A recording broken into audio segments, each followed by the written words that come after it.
Well, hello everybody and welcome to another rowing chat. Today, my guest is Martin McElroy and I will introduce him to you in a sec.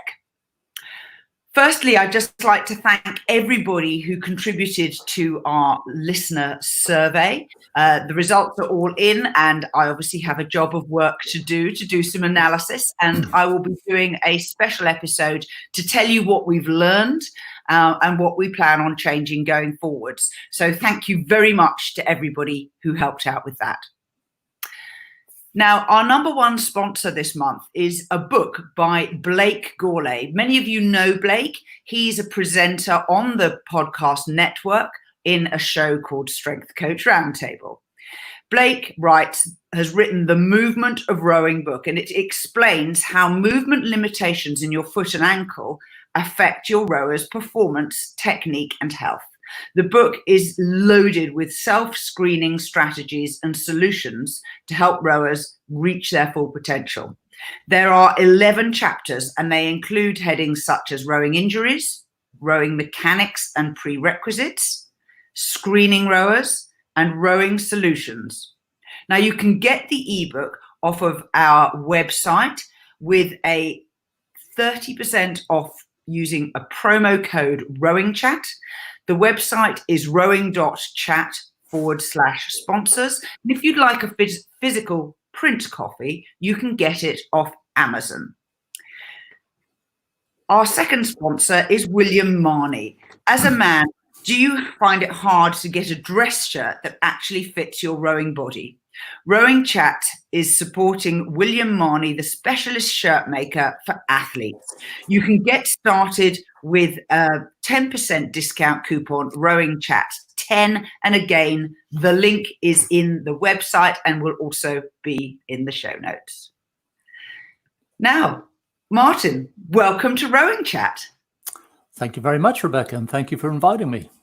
I'm amazed that we haven't done this before. So bit of context, back in around 2002, I was living in London, as was Martin, and I invited him to come and give an evening seminar the night before the 8th Head of the River race in London, talking about the technique that he had been working on with the British men's 8 leading up to the 2000 Olympics. And I think that was probably the first time we did a detailed session together. Yes, yeah, I do remember that. I came across a video of it recently, actually. It was, I even had hair then as well, so times have changed. Martin, please introduce yourself to the listeners and give them a little bit of background about yourself and how you got into the sport of rowing and where you are now. Sure, yeah. Well, I was actually born in the UK, but of Irish parents. So when I was about 5, we went back to Ireland, and I was brought up in this little village in County Galway in the west of Ireland, where we pretty much got involved in every sport. There was football, there was soccer. And when I say football, I mean Gaelic football. There was hurling, athletics, and then in school, swimming. So I didn't really think about it at the time, but I guess we were just engaged in all sorts of sports. And that sort of set, I suppose today we talk a lot about making sure that kids have the opportunity to experience a lot of sports, and almost just by default, I did. And happened then when I went to university to join the rowing club simply because I met someone at the Freshers' Fair who'd been to my school, and they thought, okay, you're sort of tall and you got some levers, give this a go. So that's how I came to rowing. In US parlance, I was a walk-on at University College Dublin, which was where I started. And then after graduation, like a lot of Irish people in the mid-'80s, I left Ireland to move to the UK because the economic situation in Ireland wasn't great at that point. Moved to the UK, worked in the UK, and at some point decided I was going back to school, and ended up at Imperial College in London doing an MBA course. And the rowing bug was still strong. And in fact, I'd rowed in a club scenario in the UK. I rowed at Thames Rowing Club and I rowed at Walton Rowing Club, just having fun, enjoying the sport, and actually using it as a good way to get to meet people in a new country and a new situation. So it was, as a sport, it's been amazingly good to me in that sense of being part of a community, getting to know some great people. And just for the people who are watching live, if you have any questions, just put them in the comments underneath the screen, and or questions for Martin, and I will be happy to raise them. Now, Martin, while you were at IC, you moved into coaching. What was the drive for that? Were you just thinking, oh, there are younger men who are fitter and stronger than me? Yeah, I wasn't sure I could do all the training anymore and work at the same time. And as with a lot of these things, there's a certain amount of serendipity involved. And it was 1995, Bill Mason, who was the coach at Imperial College, had been asked to work with the British women's rowing team and try to qualify an 8 for the Atlanta Games. So through 1995, Bill got into that project. And as a result, there were a few of us at Imperial College in London who stepped up to do some coaching. So I was pretty fortunate to end up working with a group of athletes in 95 that won the Thames Cup, which was a university's event at the time, won the Thames Cup at Henley Royal Regatta, and as it turns out, provided the core of the Olympic group, and not necessarily in all the numbers, but probably in the culture, which is quite an important part of it as that whole project moved forward. So 95 was that Thames Cup. 96, Bill was still working to go to take the women's 8 to Atlanta. So being an Olympic year, we took our chance with the core of that group and a few others, and went and had a go at the Grand Challenge Cup at Henley Royal Regatta and managed to win that. So again, it was, you know, being in the right place at the right time, having some good mentors, having some good athletes, the stars aligned, and I was just, there's a certain amount of luck involved as well. I certainly remember that year because I think Imperial College won nearly every 8s event that year. They had an absolutely stunning squad with strength in depth. Yeah, there were a few different events. I think in 96, it was probably only the Grand and the Wyfalls. In 95, it was the Thames and something else. 92 was a year they won the Temple and the Lady. So that was sort of the zenith, I guess, of Imperial College Boat Club through those years, founded by Bill, really just building off what he put in place and then moving on from there. So I was very lucky to have that opportunity. You know, if Bill hadn't been doing that, I probably would never have got into what I was doing. You certainly set the standard, because I heard a whisper before the lockdown happened that Oxford Brookes University wanted to try to win the Grand this year at Henley, thinking, like you, Olympic year, the big guns won't be coming to Henley. Yeah, well, actually, at the last regatta, last Henley 2019, I met Richard Spratley, and I was just congratulated his crew on winning, and then he said to me, he said, you know, we're going to try and do what you guys did now next year. You know, he was all up for it. So I'm disappointed for them because no one's had that opportunity since. And you know, they've turned into a great club. They've built up a great system, and I'm sure they're primed and ready to do something like that. Yeah, it really matters, doesn't it? So for myself, my only time in a Henley Royal final was the year that Lucerne was the same weekend as Henley Royal. So we knew that the internationals wouldn't be there. You have to take your chances in these situations. You absolutely do. Now, you've spent a little bit of time working with and around junior rowing in all its forms, from club level, high school level, right through into international. And one of the things that I wanted to use today to draw out is an understanding of how the structure of the entire sport of rowing is built up with those incremental learnings and skills right from the very bottom, right through to the top of the Olympic pinnacle.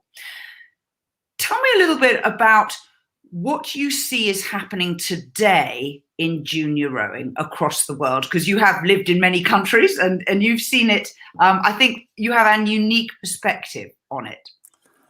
Yeah, I do. And my perspective has probably changed a little bit as well over the years as I've seen a little bit more and considered and reflected a little bit more on what's going on.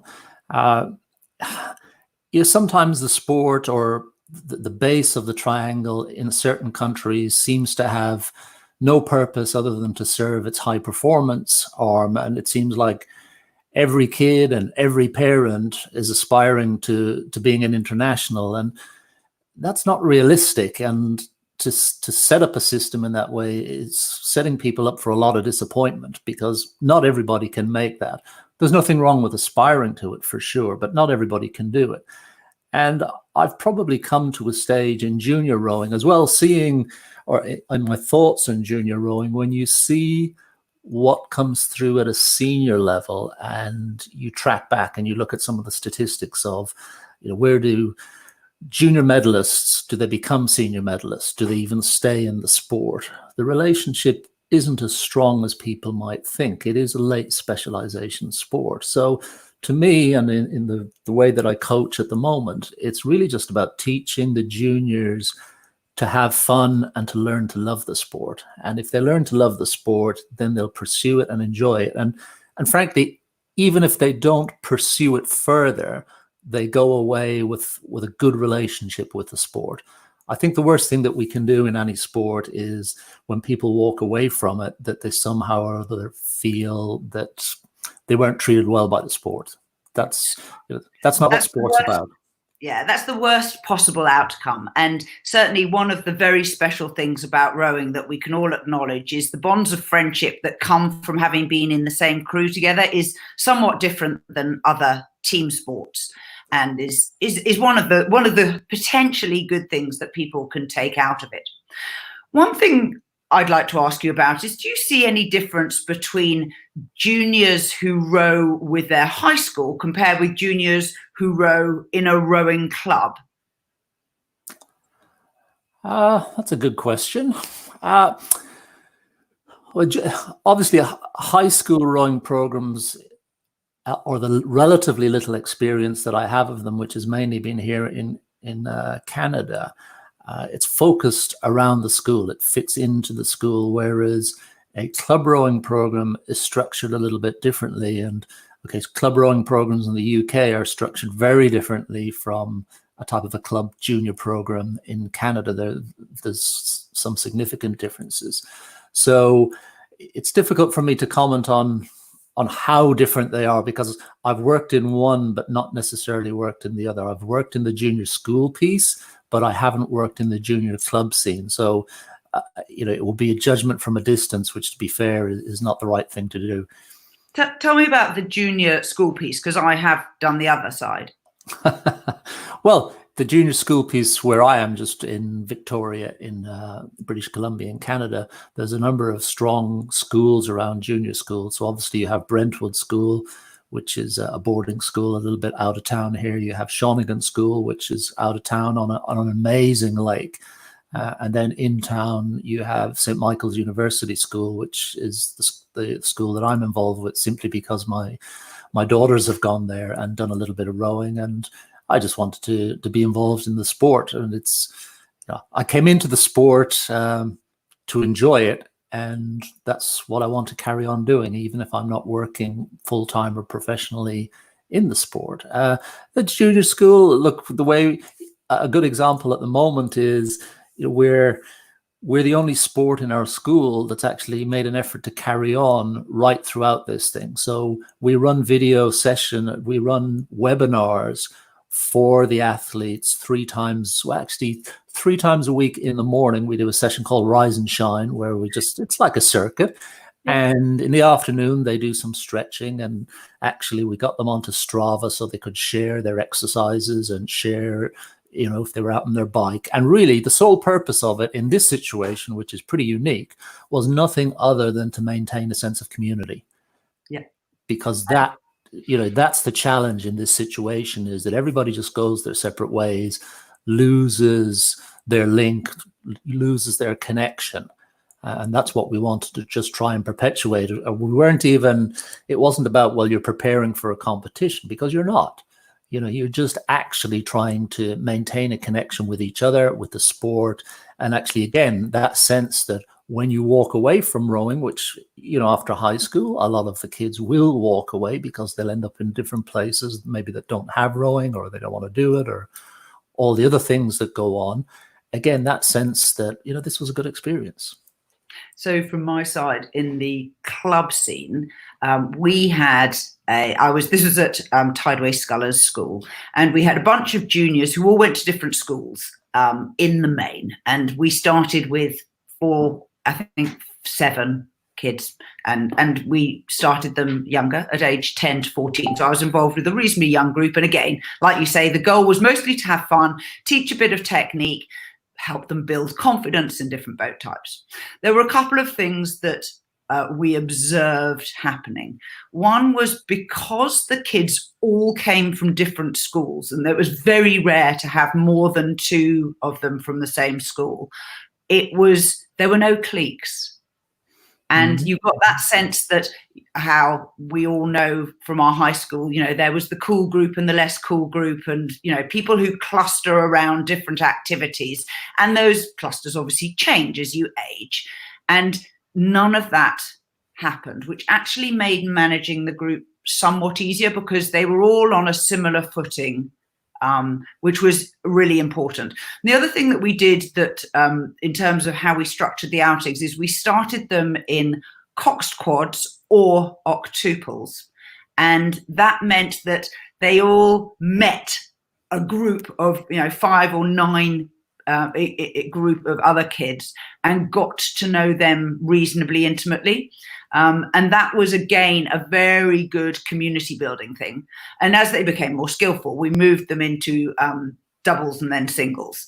And it was always about having a bit of fun, but enabling the structure of the outing to be slightly dictated by what appeared to be happening, the dynamic in the group on the day. So when they're that young, they don't have a lot of strength. So we would row them up the river for probably 20 odd minutes. So from Tideway Scullers up to Brentford Dock. The better ones, when they got a little bit older, could go further than that. And then we would literally just stop, pull them into the shallows, and let them sit there. And they would then splash each other, joke around a bit. There was just sort of downtime where, as a coach, all I was doing was checking that no one was going to, row into them. Then when the energy levels began to sort of come back up again, we'd say, and what would you like to do on the way back to the club? And that was really interesting, because at the time there was a big thing in high schools about sport was about participating, not about competition. And yet our observances of this nice active group, a diverse group of kids, was that the vast majority of them were going, can we race? That was what they wanted. Yeah, of course. We could facilitate that, which was really nice. And again, those boys and girls had some tough life lessons that we chose to present to them. So we would take them to regattas, and there were some fun regattas, and we would take them and say, okay, little Martin, he's in the under 12s age group at the moment, so we'll put him into the under 12 single, double or quad. And then we would say to them, once you'd won that, we're going to make it harder for you. So you're 11, but you're going to go and race the under 13s. And when you'd won that, then we'd put you up a level again. And we got to the point where some of the kids, when they were getting on for 13 years old, were racing novice men's categories in small local regattas, sort that you remember, like Egham, I'm sure. And they understood that this was deliberate, because it then freed up the opportunity for someone in the group who was less skilled than them to potentially have a crack at winning the age category and not always getting beaten by the same person. Now, when it comes to high school rowing, it's my understanding, let's talk about junior rowing. You're in age categories, but you can race younger kids in older categories, but not the reverse. So some schools, I'm told, pull together their crews based on ability, not just age groups. So it's not always people who are all in the same year group. What does your school do? We do race on age groups, but it is quite a small, if you like, competitive environment. And I know what you're driving at, and I've read quite a lot around that topic of making sure that it's more ability based, and I would agree with that. And I think we're probably quite similar to what you've described about just giving the kids a good experience and managing that experience and being very, I guess, cognizant of the environment as well to avoid the cliques and really push the message that this is a team sport, that everyone has to be committed. And in many cases, some of the competitions that we're going to are points based. So it's not simply about the best boat that you have. It requires all the boats in the fleet to be doing well.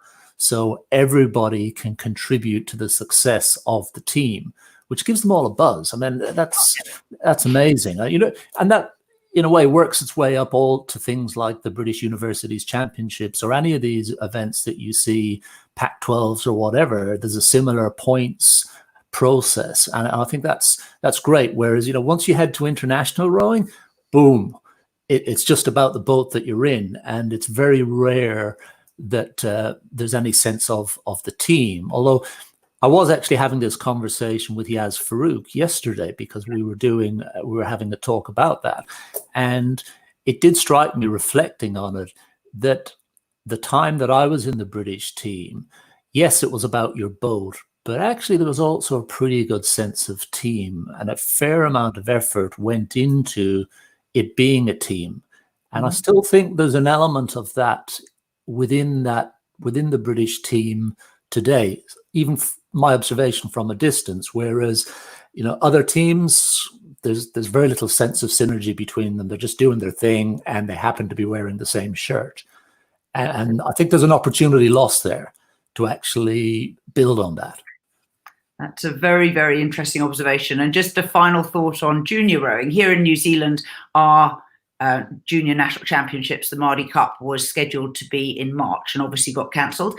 One thing we have noticed here, which may happen in other countries, is that a very large number of 18, 19-year-olds have now joined clubs directly, which is unusual. An awful lot of them, I think, partly because they know that some universities are going to be distance learning here, and so the people are choosing to stay at home, or they go to local universities, so they live at home anyway. And we have seen in our club a 25% increase in membership from young people who possibly feel a little that they haven't had their final flourish at rowing because their big regatta got cancelled. So I'd be very interested to hear if other people watching and listening have seen that or anticipate that in their We've had the same issue for the year 12s, the kids that are actually finishing and heading off to university. All those things that should have happened in year 12, their graduation ceremony, those final few weeks at school, it's all gone. And it was the same for the rowing. The crews that would be going to Henley, Canadian Henley regatta, it's gone. So the opportunity, if you like, for closure just hasn't been there. So we're actually going to run a summer program, which we've never done before as a school program, to actually, if you like, close out, allow that opportunity for the kids to spend that missed time together and to actually feel like, well, something has happened to actually help us along the way. Oh, fantastic. And I can see that that's a big opportunity for the clubs, because if you have, it sounds like in your case in New Zealand, you have kids who've made that decision themselves, going, I didn't get to finish this. Yeah, it's very interesting, and I hope it's not unique to my club, but I only just heard it. Yeah. You alluded earlier to the differences and similarities between different national team situations. Now, you've worked in the UK, in Ireland, and in Canada, and I suspect you've had a little dip into other countries as well. Tell us a little bit about what it's like, because from the outsider's point of view, we have no clue. All we do, as you say, is see the athletes turning up in their identical shirts at regattas and racing. So do you mean in an international sense, or the experience of rowing in a more general sense? Let's start with the internationals. Okay. Yeah. Well, I mean, obviously my international career began in Great Britain at a pretty interesting time when national lottery funding, and I guess that first big transition to a more professional type of approach started. So that was pretty interesting. And that team, or the core culture of that team still persists today, which I think is testament to everything that's being put in place and to the work that was done by David Tanner, for example, who did an amazing job as a performance director in sustaining and building the team over the years. Jurgen as chief coach for the men, and Paul Thompson as chief coach for the women. So that's created something very sustainable. And yes, I worked in that system up until 2001. But I'd made a decision because having gone through the Olympic process and understood the level of commitment that was involved, we had a very young family at the time. My wife had a career as well. So both of us couldn't charge on at full speed. So it was a deliberate decision on my behalf to step back. If I hadn't at that moment, maybe I'd still be in British rowing. I honestly don't know. But, these are the decisions you take at a time. And I was out of rowing then for quite some time. Well, I was involved. I coached some clubs. I got involved in coaching a Coxed 4 at York Rowing Club that went and won the Britannia. And the club had never won anything before. And they were good athletes. And there was a bit of energy around that project, which was great. And then I lived in Manchester for a while and got involved in coaching at Agecroft. And they won the Britannia 4 as well, just helping out Dennis O'Neill, who was the coach up there. And again, a great bunch of guys. And I guess anchoring back to the social aspect of the sport, it was just for a bit of fun and enjoyment and helping people achieve what they wanted to achieve. So I guess in 2008, that's how long I was, if you like, out of the formal part of the sport. I got a call from some folks in Ireland. Obviously, they knew that that's where I was from and had started rowing there. And they'd asked me, Irish rowing was still in a bit of a developmental stage. They asked me if I'd be interested in a performance director role there, which is an organizing role. So I went to Ireland at the beginning of 2009 in the wake of the financial crash. So budgets were pretty tight. And I remember spending the first 3 or 4 months in an office in Dublin, just at a desk facing a wall. I'd inherited absolutely zero paperwork. There was nothing. So I was trying to generate some sort of selection documents and some type of approach to moving forward at junior, under 23 and senior rowing. And being a post-Olympic year with a very small number of athletes, most of the Olympic athletes had actually decided to move on. So there wasn't really any senior athletes at that stage. So it was a really basic start from scratch. And I don't know if you've ever been to the National Rowing Centre that they've built in Cork in Ireland, which when I raced there, it didn't exist. Yeah, no, an amazing centre, and it had pretty much just been finished. So it was in that almost builder's dust stage that people were sort of going in and out, but I guess the sport hadn't really taken ownership of it. And the first time I went down there, you looked at it, it was a little bit like Carapiro. Probably a bigger building than Carapiro, more facilities in it. Like there was a full catering kitchen in there as well. So, and there was enough space to seat probably, I don't know, 120 people if you wanted to in a meeting space. So it was partially the participation side of the sport and partially a high performance center. So it was a lot of fun actually. As soon as I saw that, I thought, well, we've got to be here. There's no other choice but to go here and make this the home of the sport. And it made perfect sense. An amazing lake. Again, like Carapiro, you could go for probably 24K. Beautiful piece of water. So that's where we started. And we had a little bit of success with some under 23s. And I think Paul O'Donovan won a junior medal. So I've still got some records of some of these kids that are now in the senior team when they started filing junior results, but a very different process. So you come out of this almost British machine. Okay, I step away for a while, I have some fun. And then you step into to be fair, a system or an approach that actually had some ambition and was still trying to find its way, had some financial support, had some really good people, committed people who wanted to make it work. There was some great people on the board. There was some great people in Irish sport. There was some really committed volunteers. And the guy who made the rowing centre happen in Cork he almost did it single-handedly, a guy called Mick O'Callaghan, in the sense that, he banged on doors and he raised the money and got money from the government and they built it. And now that's what you need. It's a little bit, and I'm sure you'll remember this, and I certainly do, that those years up to 2000, New Zealand rowing, there wasn't a great deal going on, but there was a lot of activity at a lower level. There were people who were putting things in place, and it needed some type of catalyzing action, which is often the case when you're trying to build success or build an organization. So when Rob Waddell made that breakthrough in 2000, that was like the flagship that catalyzed all these other things to be able to move forward. So the coach education, the club development, all these things that people had been working on almost unseen and quite often without a great deal of thanks. It's all putting stuff in places that suddenly bursts forward. And it's that same, it very much reminds me what's going on in Ireland of the New Zealand experience in a way around the same time, because the O'Donovans winning a medal in Rio was just huge news.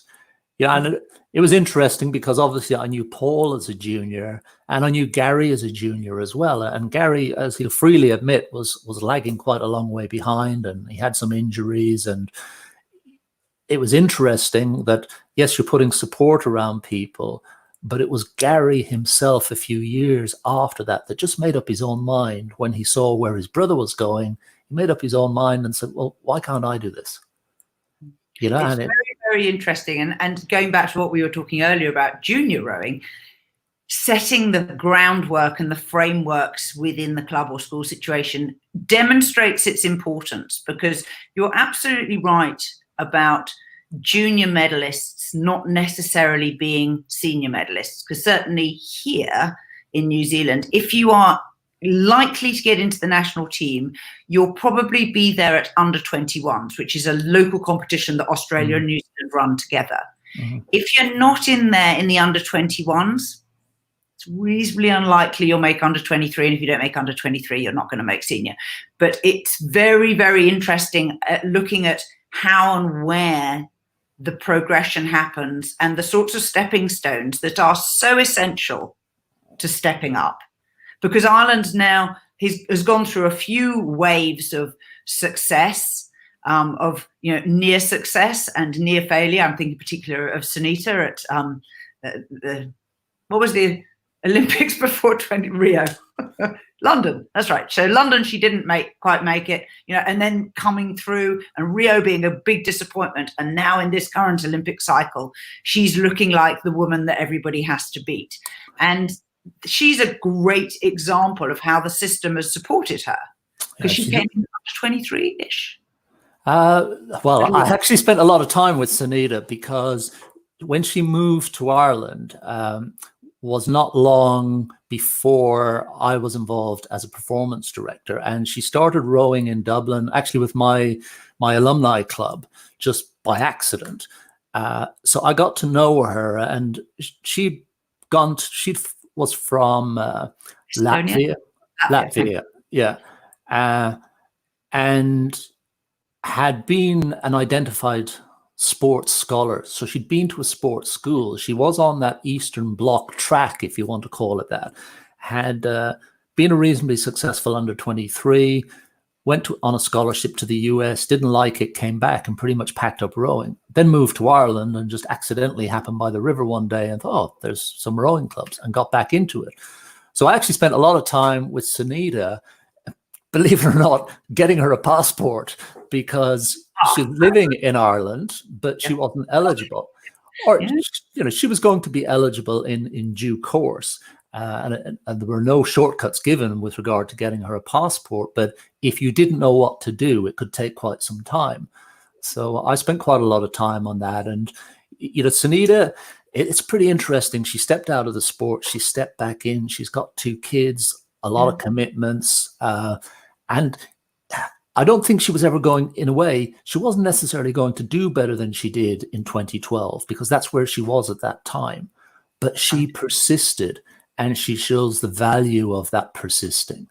And yet, she had a rough ride in in Rio because, well, anyone who was in Rio remembers those semi-finals. I mean, Kim Brennan nearly didn't make it out of her race because it was crazy what went on in those, and that actually swayed I guess the draw slightly. So people ended up out of whack in the singles, and consequently Sanita fell out the back end of that. But you have to give it to her. She's taken that on and gone for it, and I'm so excited for her. I keep in touch with her, and we exchange little messages. I'm just so excited, and I hope that she's able to be resilient through this period and finish this off because she so deserves it. There's no one who deserves it more than Sanita does.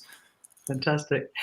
Let's move on to Canada. So that's where you're living now. As an international system, I understand Rowing Canada has a split site, so has an East Coast and a West Coast training base. How else is it structured? Not anymore. When I was involved with Rowing Canada, it did. Although realistically, you looked at it and you thought, why? It doesn't make sense. It was almost, if you like, a political thing in keeping East and West happy because this is such a big country. I mean, it's ridiculous. You fly for 5 hours and you get to the middle of the country. Like I'm on the West Coast, it's 5 hours to Toronto. And then, another 3 or 4 hours to actually get out over the Atlantic. So it's crazy big. It's only got a population of 30 million people. I think it's something like 95% of that 30 million live within a 100-kilometer band of the US border. So it's pretty sparsely populated.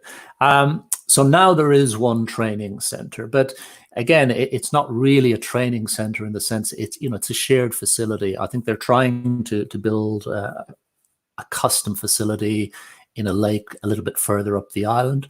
But again, they have challenges around that with regard to, what do the athletes do? How do you actually set the athletes up for success in that? And it is very different here because the same opportunities, like in the UK and all across Europe, when I've been traveling around Europe, you see kids in small boats messing around in boats all the time.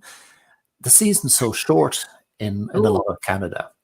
Okay, where I live, it's almost like the UK in terms of climate. We maybe see snow once or twice a year, and that's it. But that's exceptional. A lot of the rest of Canada is unrowable from December, possibly through to March. So being safe and looking after kids and doing all the things that you might want to do in a structured pathway are pretty difficult. And as a result, they tend to veer towards the bigger boats, which, even now in an international sense, it's quite challenging to be successful in a big boat if you're not really good in a small boat either. I remember doing the count once of your Sydney 2000 crew, and this was one of my favorite rowing pub quiz questions. So here you go, Martin, as the coach. How many men went through that crew in the 4 years leading up to 2000 to make 8 people cross the line first? It could have been about 16. I couldn't give you an exact number, but it was more. People sat in a seat for an international race. So you think of it's normal, but it shows you the size of squad or talent pool that you need to have in order to get a big boat across the line. Yeah, of course, because I remember 97 we went to the World Championships off the back of some of the people I'd worked with in 96, because most of the Olympic athletes from 96 had left, and we came fourth, and Nate hadn't done that well for some time, so we thought, well, that's great. And then you carried on into the next year where you had to go up a couple of gears and make the thing a bit more serious. And then you start running into the issues around injury and so on. And I remember 97 just being a nightmare. And it probably taught me a life lesson about the whole thing about injury and actually making sure that your athletes were physically resilient enough to deal with the training. It's one thing to say, here's the training. It's another thing to actually survive the training and be physically resilient enough to do it. So that was a big step change for us at that time. So again, it's the same thing here. If you have a small pool of athletes and anything starts to go against you, then you really start to struggle. And when I came here, I was given a brief that I wasn't supposed to row an 8, or I wasn't allowed to row an 8, that they wanted to make this shift to smaller boats and be successful. And pretty quickly I figured out, well, they don't really have the skills or the experience to row the single and the pair yet. So it left me with sort of quads and 4s, which was where we targeted and went to work. And we made some progress. The physical piece, the athletes, the amount of training they would do, the physicality, the physiology, the erg scores, we got those right up there. But we were always challenged by skills in the boat because of the background of the athletes. And that's no fault of the athletes. That's just the experiences they've come through. They've rowed in 8s a lot of the time. And I remember being about 2 years into this, and I'd been given this brief, and it is a little bit funny at times, because sometimes as history goes on, it's almost as if I made the decision. And actually, I didn't make the decision. I was just being told, okay, this is what the performance director wants. This is what on the podium wants. Go do it. Okay, are you sure? And I do remember 2 years in actually saying, are you really sure about this? Because, okay, we're on a certain path, but it is quite erratic. It is hit and miss. Sometimes these crews are really quick, and sometimes they're not. And if there's one thing you need to be, it's pretty consistent at international standard. You can't afford to have a great deal of variability. And 2 years in, it was, are you sure? Because you're almost at the point of no return. It's almost like being a ski jumper. You're about to go off the jump, and there's no way back once you do. Because once you head towards qualification, that's it, you're done. And it was, no, carry on. And I'm like, okay, off we go. So, we carry on. And again, as I said before, at times the boats had great speed, but it wasn't consistent. And it didn't take a great deal to derail it. And sometimes even the pressure through a competition was enough to derail it, which again, it's not a reflection on the athletes. It's a reflection on the experiences they've had. Because if you're in the middle of a big boat and you've been racing down in the US and you've been doing all these things, it's easy. You get carried along by the energy of the whole thing. If you're sitting in a coxless 4 and there's no cox and you're having to do everything yourself, it's just different. So is the system set up to actually do that? So it was, it was a pretty interesting experience. I have to be honest, it was disappointing for everybody, and it was disappointing in terms of how it was treated as well, because I came back from the Olympics, and the only thing I got was a date in my diary for a meeting, and you begin to detect, because no one's saying anything, no one's doing anything, the usual stuff, and you go, okay, well, this is obviously the end of this. So you go to this meeting and they give you a piece of paper and they say, sign that and keep your mouth shut, which is pretty much what they were saying. But there was no interest in actually figuring out, okay, what progress did you make? Where did we go wrong? What could we learn? What would the next step be? So that was a little surprising to me, because it was as if, well, you should have just won. It's like, well, it's not actually that simple. Maybe you had a run at it back, in the black and white days, but it's changed a little bit. Often thinking back to your Ireland experience, and obviously, following an athlete like Sanita, you also understand the framework in which she trains and the environment that the National Federation has set up. And, as you've rightly said, it's been 16 plus years that it has taken Ireland to get to a point where they're clocking medals semi-regularly. They have deep competition now to get into the lightweight double with, a whole flux of athletes who could be in that crew, which is, every coach's dream. It sounds to me like there perhaps wasn't an understanding. Well, I think there's an expectation, because obviously Canada has had some good success at different times, with crews coached by Neil Campbell, won some good medals. Obviously, Mike Spratlin coached some crews that won some good medals, but they were almost exceptions within Canadian rowing in some respects. And actually, fair Al Morrow with the women, although I'd categorize the men's and women's programs quite differently here in terms of the culture that they have. And that does, I know you're interested in governance as well, as I am myself. The expectation set by governance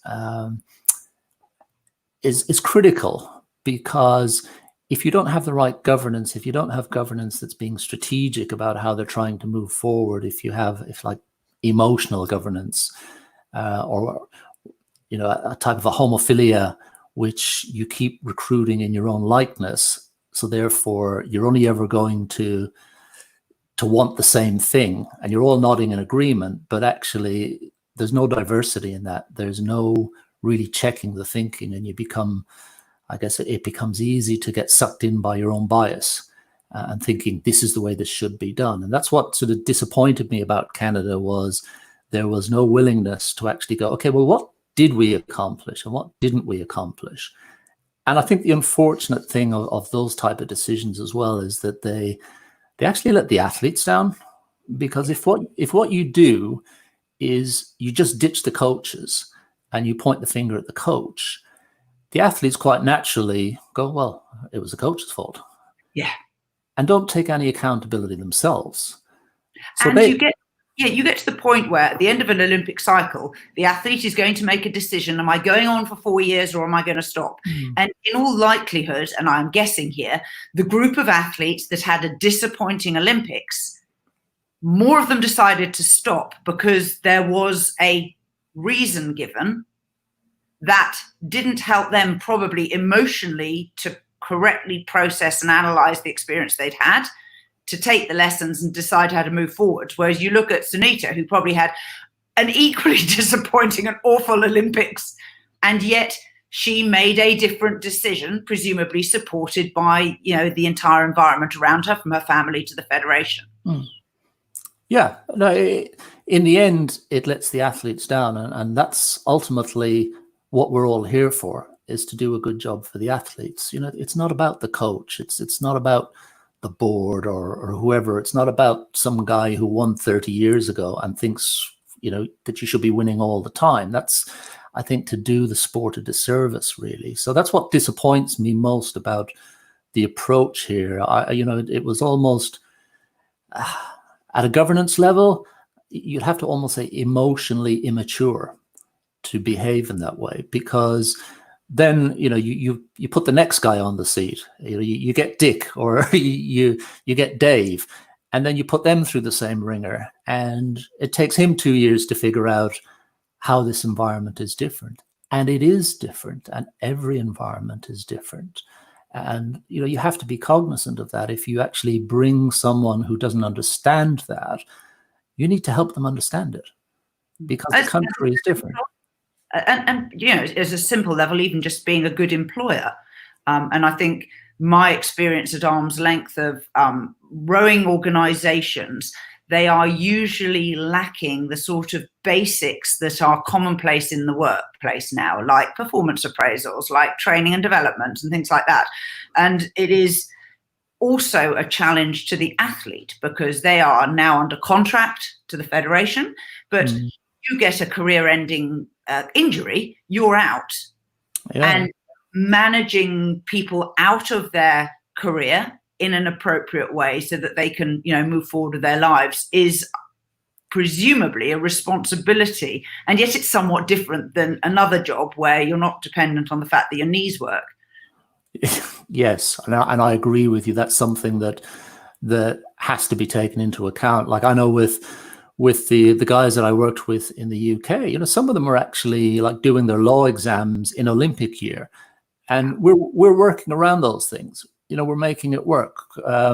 Some of them, they're at Cambridge or whatever they're at. We're making it work, because if they're good athletes, you want them to be happy athletes with what they're doing. And yeah, it was a little bit of a strange situation in Canada, and it probably wasn't helped by, at times, my own personal situation with, you move with your wife and your family to a new country. There are all sorts of issues around settling in there as well. And I do remember it actually took me I distinctly remember it took me 2 years in January of 2015.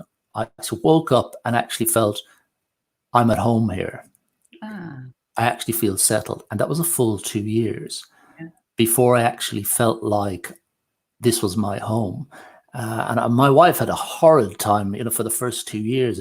She had her own corporate career and tried to get some work here, and it was really difficult. And then she got bullied in a couple of jobs and she had to leave, and it went on and on. So you're dealing with that all going on in the background, and you're trying to get your game face on when you rock up to work every morning, dealing with a challenging situation. So it just wasn't particularly well set up for success for anybody, which is a major disappointment, really, that you put a lot of time and effort, as do the athletes. And then someone presses the reset button, because I don't think then the learning gets embedded in the organization. The organization sort of just pushes it off the table and goes, right, carry on, as if nothing happened. And that's not fair to the athletes in the end, because, well, the proof is there. You take, if someone like Dick is the solution, well, the results aren't there. He's still struggling to make that happen. And Dick's, no one can question Dick's credibility as a coach. So you can't keep blaming the coach. Switzerland has a very similar situation. I've known, and you probably also have known, quite a lot of people who've coached for Switzerland, which is, a smaller rowing country that produces incredibly successful athletes on a semi-regular basis, but for some reason cycles through overseas head coaches and lead coaches with a frightening regularity. Yes, yeah. You're right, the Swiss. And when you're on the international circuit, and I said I was out of it for about 6 or 7 years, and you come back and basically it's all the same people. It's like you never left. But they've all moved one job to the left. It's like musical chairs. Exactly. Yeah. It's like the music stopped and everybody sat down, except no one really wants to sit down on the Canada or Swiss chair because they know they're going to be moving on pretty quick. Let's roll back a little bit to talking about answering some questions. So Adrian Ellison has been watching and has put up a question which he'd like to ask, which is, would you say that you coached a different technique at Imperial College Boat Club to that which Billy Mason had been advocating, which presumably he had got when he was coached by Bob Janasek in the 1970s? And what were the differences? Yeah, great question, that.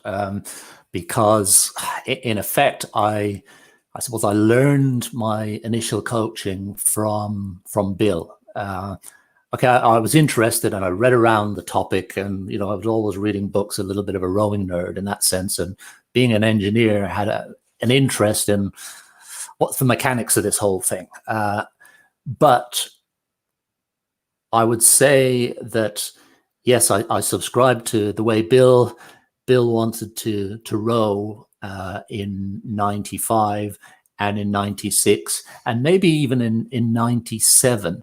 Although I think what became a little bit clearer to me in 97 was I felt like I was lacking a little bit of detail and didn't have a clear enough concept to be able to explain. So again, this is the fortuitous piece where I've been really lucky in my coaching to then meet someone like Harry. So it was like then meeting Harry took it to another level and just helped me develop a deeper level of understanding.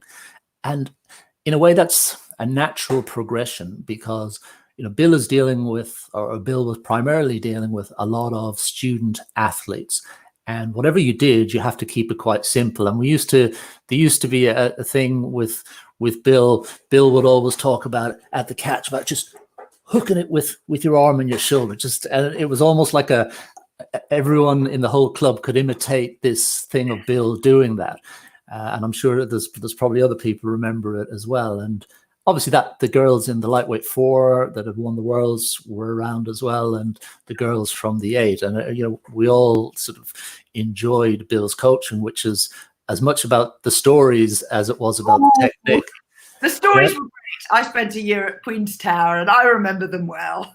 Yeah, exactly. And, that teaches you something as well, that, we talk about now, you go to an international regatta and people row in different ways, but they make it work.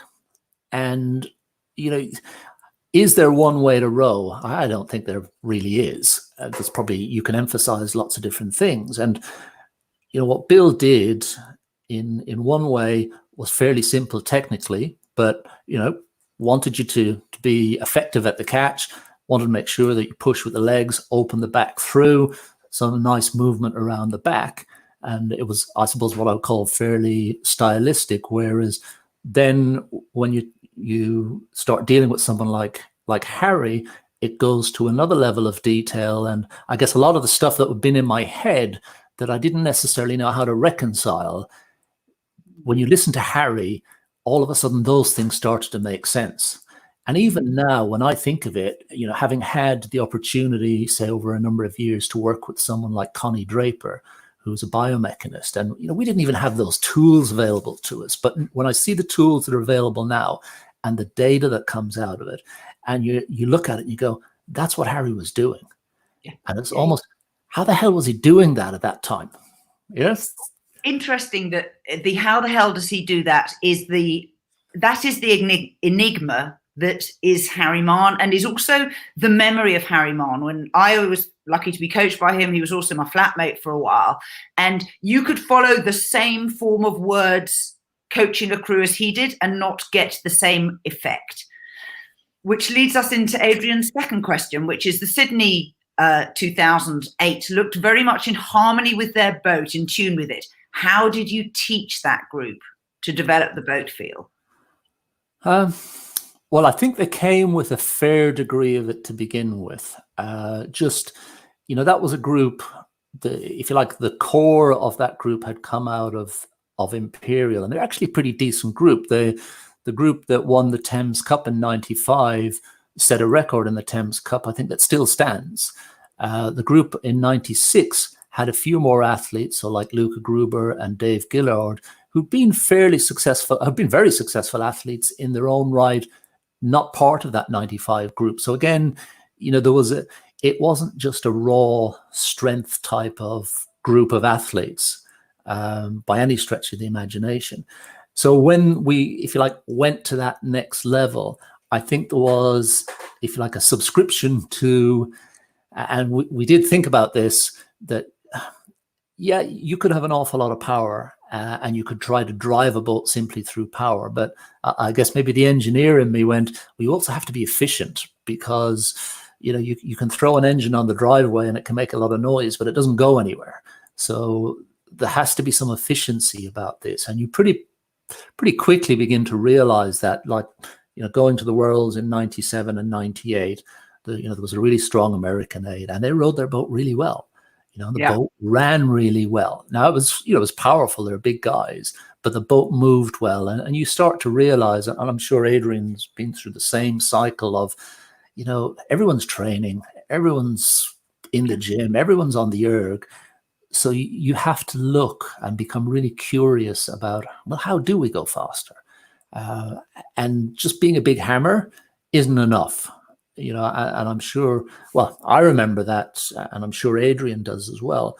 There were some pre-92 and maybe up to '96, there were some amazing athletes in the GB system, and I'm not referring to Steve or Matt, but they never quite made it, which I always felt was a little bit of a disappointment for them, because they were strong enough.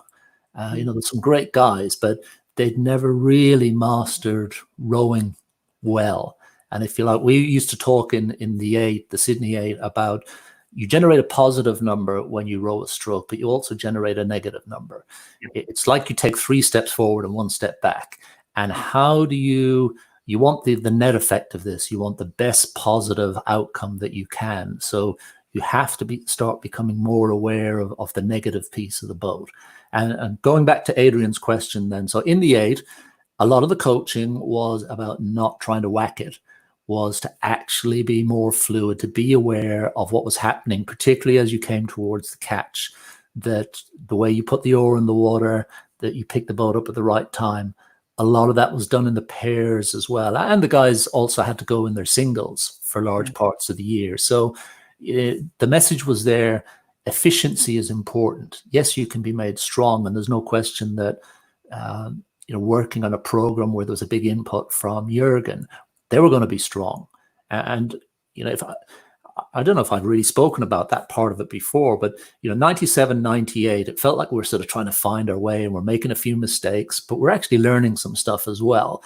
And I remember at the end of 98, we ended up in Cologne at the World Championships, and it was just a horrible regatta. It rained all the time, and it was one of those places that even today I don't want to go back to.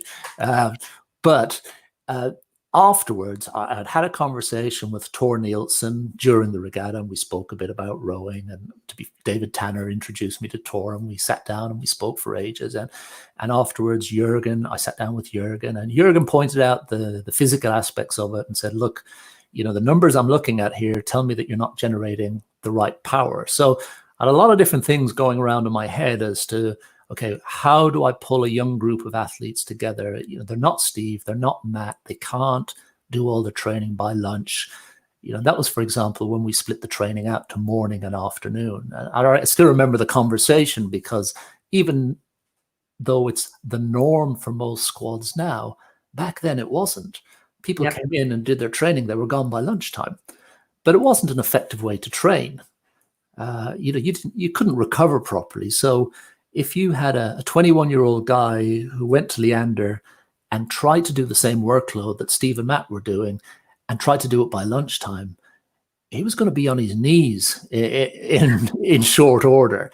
The one thing you need, yes, you need stimulus, you need progression in the program, but you also need recovery if you're going to progress forward. So, there's a lot of learning going on, and going back to that in tune with the boat. And when I had a chat with Ryan Domain lately, because I know he's very interested in the similar things. I started looking at some of the old videos, and we spent a lot of time on that. And I've actually got quite a bit of video, because Harry would come to us maybe once a month or so, or maybe 3 or 4 weeks for a day or 2 days, and then he'd disappear again, and we'd go off and do our thing. But every time that Harry would come, I would go out on the launch with my video camera, because it was the only, you were by yourself otherwise, and what you didn't do on the Tideway was drive a launch and try to video at the same time.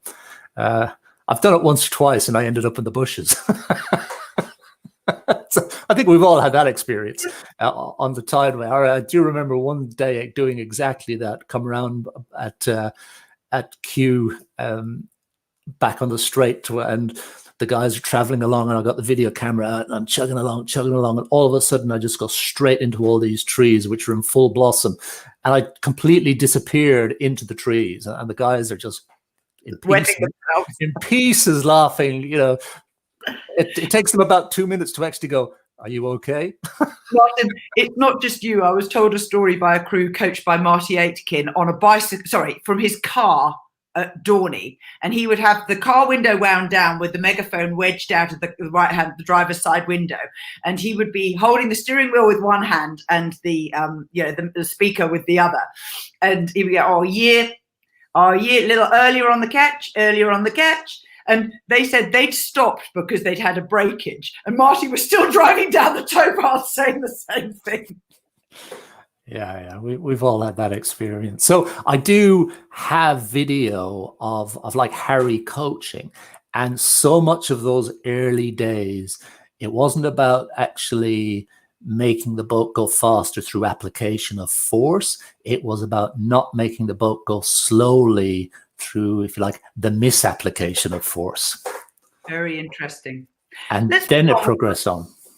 We've got a question from the Netherlands, Bert Cocu, who's asked, can we talk a little bit about a global rowing style with small technical differences caused by individual coaches? And he goes on to say, but with modern technique, obviously the internet and YouTube, we're all starting to copy and become more similar. Martin, do you think there are countries out there who have their own rowing style? There do seem to be. Yeah. Look, what we view as a rowing style is always an interesting discussion. And we've had a lot of this discussion recently in the webinars that I've been running, because so much of the judgment that we make has been based on when you're paddling. So when you're paddling around at 18, 20, 22, 24, 26, but once you sort of get above 28 or so, everything sort of starts to look the same. And the principles of force generation, are they that different? Can you really, it's almost like the laws of physics. If you miss the catch and you just try to do something with a lot of physicality, well, you're just going to slow the boat down. So it doesn't necessarily, there's no reward for that. So I think information does flow a lot more freely, and information is shared a lot more freely, so people have access to that. Does it result? Do countries have different styles now? Well, here's another. I reflect a lot on this, and probably because I don't really have the answer, and maybe there isn't an answer. But my thoughts are, because you get this discussion even within federations who say we should have a national rowing style, and there's some poor person in a development office somewhere who slaves away producing all this documentation. And if you gave it to two coaches, you gave them exactly the same thing, I almost 100% would guarantee you wouldn't get the same thing back. So the interpretation is hugely different.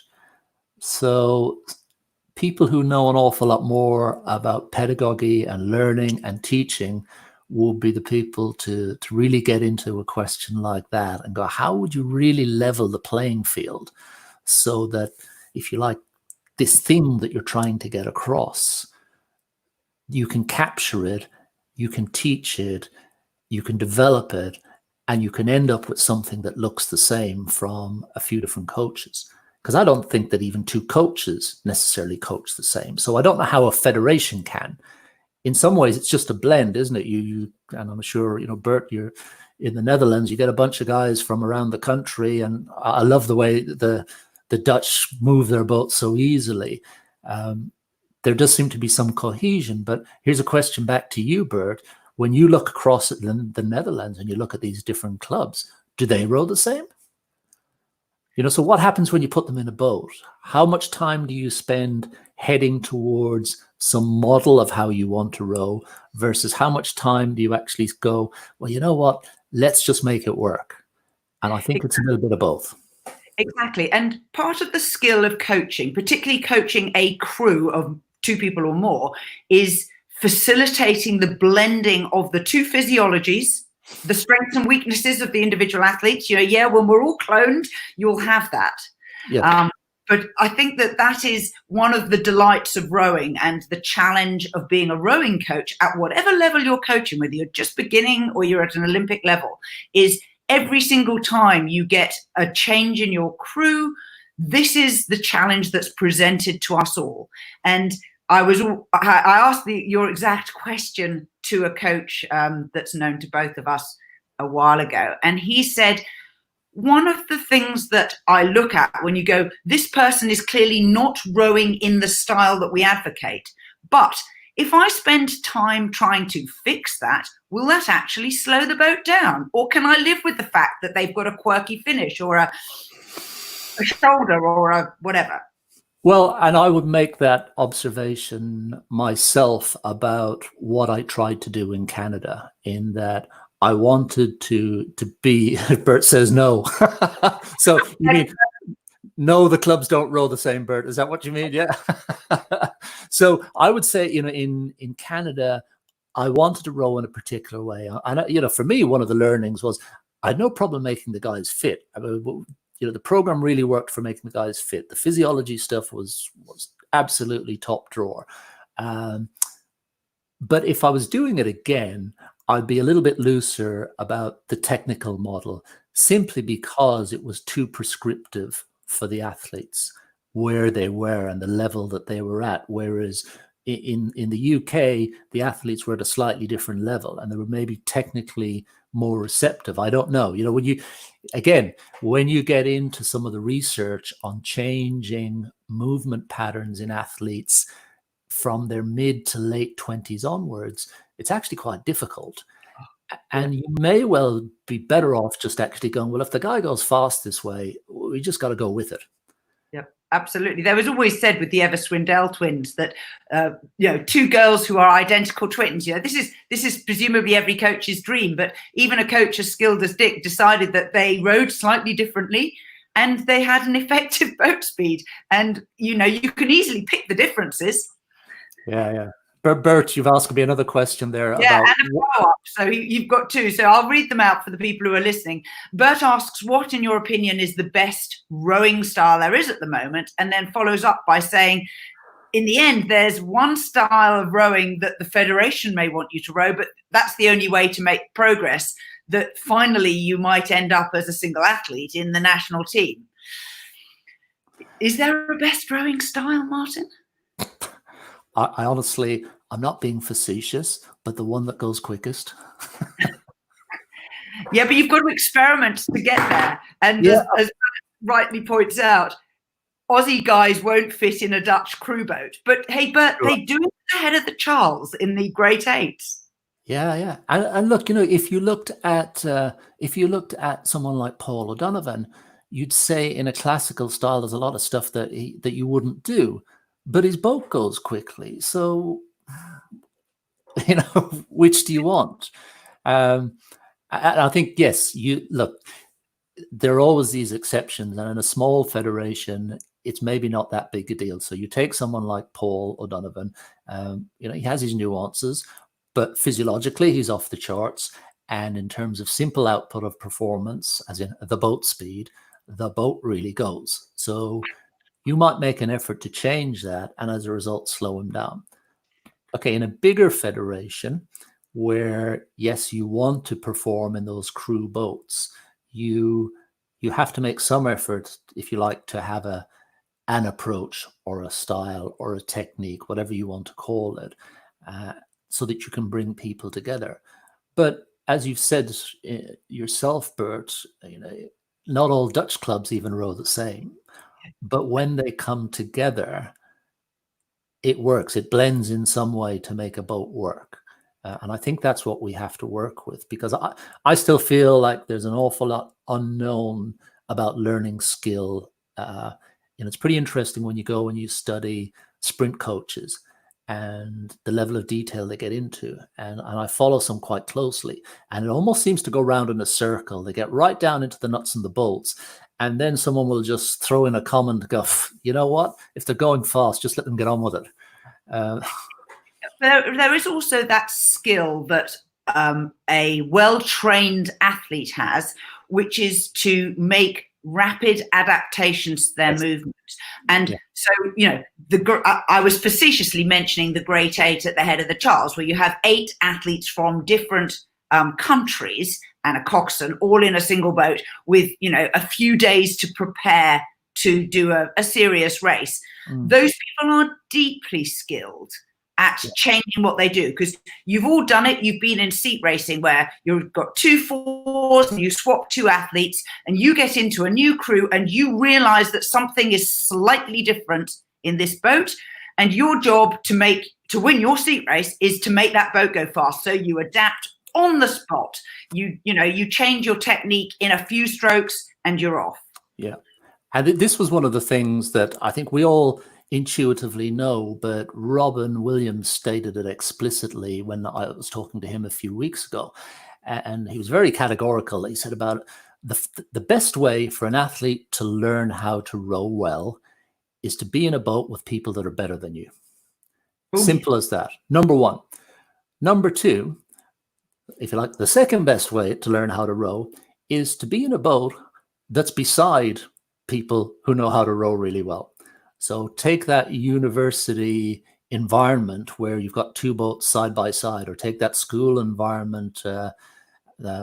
I can see Mark Fangan-Hall is on here. So at Eton College, where you have 2 boats side by side, and you get to those situations where the second 8, or not the varsity 8, the next one, the JV 8, dusts the senior 8. It doesn't happen all the time, but they have those moments where they learn. And then Robin was pretty explicit. He goes, well, the third one is actually the coach, so we're in third place here. And I think any of us that have rowed would absolutely agree with that, that it is, when you get in a boat with people that are better than you just learn so much so quickly. If when you get in an eight that is rock solid, where people don't rush into the catch, or, they connect properly, where there's a really solid finish, where you feel drive, where you feel time, if you're a smart athlete, like you say, you pretty quickly recognize, oh, I probably should be doing this. Exactly. You can And feel it. that is the model that I am working on in a project at the moment, to how to improve masters rowing. So masters rowing is a very different kettle of fish in some regards, but in some regards it has the exact same challenges. And so how do we create a model of coaching for a group who don't get coached regularly, who do not need a supervisor in a speedboat next to them like juniors do, who go train irregularly, who have physical limitations, and yet have the same desire to learn and improve? And what you've just said about getting them into boats with more experienced people is, I think, a critical part of any coaching framework for masters. Now, we could all be learning and saying, actually, that would be really good for school rowing. That might be quite good for club rowing as well. And that would be quite a different way of looking at the sport, because I think that's quite rare. Well, in that university environment, we very much do that. I mean, I remember doing that at Imperial College, wanting to be in boats with other guys because you learn so much. And equally so, when you get that opportunity, it becomes part of the culture then to do your turn when someone else, when you've got to a certain level, it becomes accepting that's the way to do it. You bring other people into the boat to bring them up as well. So I think it plays a huge role in developing people. And I think that's a very good attitudinal thing about this sport, about the community we were talking about earlier, is that the vast majority of athletes, even internationals who have a exclusively selfish goal to, achieve, not just internationals have that, but actually they also have a recognition of giving back and generously sharing. And one of my biggest frustrations with elite coaches is the number of elite coaches who will not share their expertise with up-and-coming coaches. And that frustrates the hell out of me, because it is not how they learned. And I think it's incumbent on us all to give back in some way. I agree with you. I think it's difficult enough, even if you have all the information. It's difficult enough, even if you have mentors, it's still hard to actually go out and develop it and do it. So I don't see what the advantage is to not sharing. To me, it's a team sport in every sense. If we want our sport to be successful, then I just want people to enjoy moving the boat. I mean, some of the names of the people that are on this, I know those folks, and in the end, the best days you ever had were when you got the boat going right, and it was moving perfectly. You felt like you got some acceleration, you felt like you got some glide.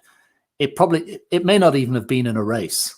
It may have just been in training. This is it. This is what it's about. And if you're lucky, you got that to happen in a couple of races. It's a very elusive sport in that sense, that you spend all your time pursuing, doing a relatively simple cyclical action. And yet it's so frustratingly difficult to make it work the way you want to. So, yeah. Martin McElroy, thank you so much. That was a marvelous hour and 20 minutes. I appreciate all the energy that you put into delving into some really challenging topics and giving us the benefit of the insights that you've had over your coaching career. Not at all. A pleasure. Enjoyed it. Now, anyone who wants to contact Martin, where and how can they get in touch with you?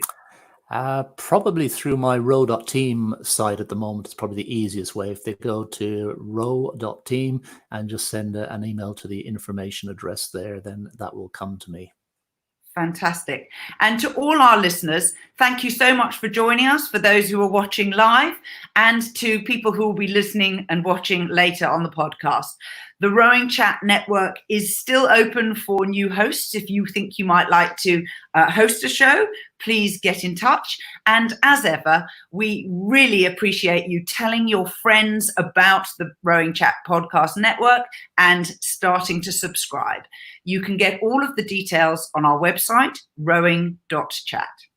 Till next time, bye-bye.